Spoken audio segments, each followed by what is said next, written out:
Okay, so is that the worst AI generated video he's put up? No, I mean, I guess he wasn't dumping diarrhea on American protesters and he wasn't showing the Obamas in the form of gorillas or whatever. So I guess this isn't as bad. Although for some reason in his fantasies, he's just wildly punching in the face a man who for some reason isn't defending himself. That's a fantasy of Donald Trump's.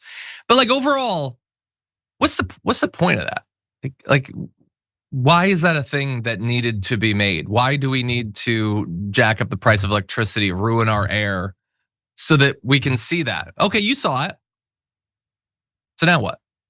What is the point of literally any of this? Is it fun for him, for his fans? Hey, wouldn't it be wild if Donald Trump was in shape and exercised? That would be great. He could, he doesn't. That's not him. What is JR? Like, it is not a rhetorical question. What is the point of any of this? Why?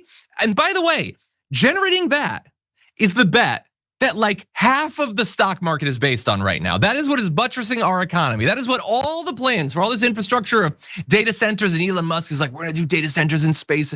And you literally won't be able to buy consumer electronics soon because all the RAM, all the hard drives, all of them have been bought up so that Trump can imagine himself as an athletic man. What is the point of any of this? Yeah, if you ever wonder why he does dictatorial things, just think about other previous dictators and authoritarians who've done it. Vladimir Putin, remember there was old videos of him going at a very specific hockey tournament, and they'd put him out there and he'd skate around and score a goal, and the guys would fall on the ice as if he just shook them and all this.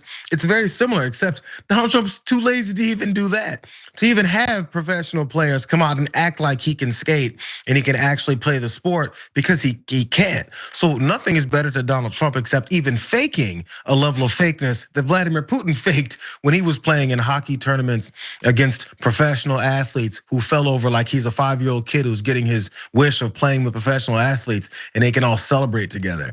Except he's too lazy for that. Imagine that. That's how big of a loser we've got. We made fun of Putin for doing it in real life, and this guy's doing it, faking it. So it was like, if you find a new low to how pathetic someone can be, Donald Trump will definitely find it.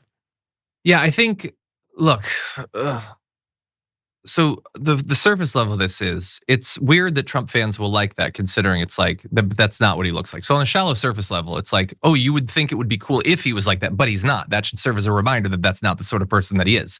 But the substantive level is his fantasizing about him outmaneuvering and being victorious over Canadians or whatever. But he's not doing that either.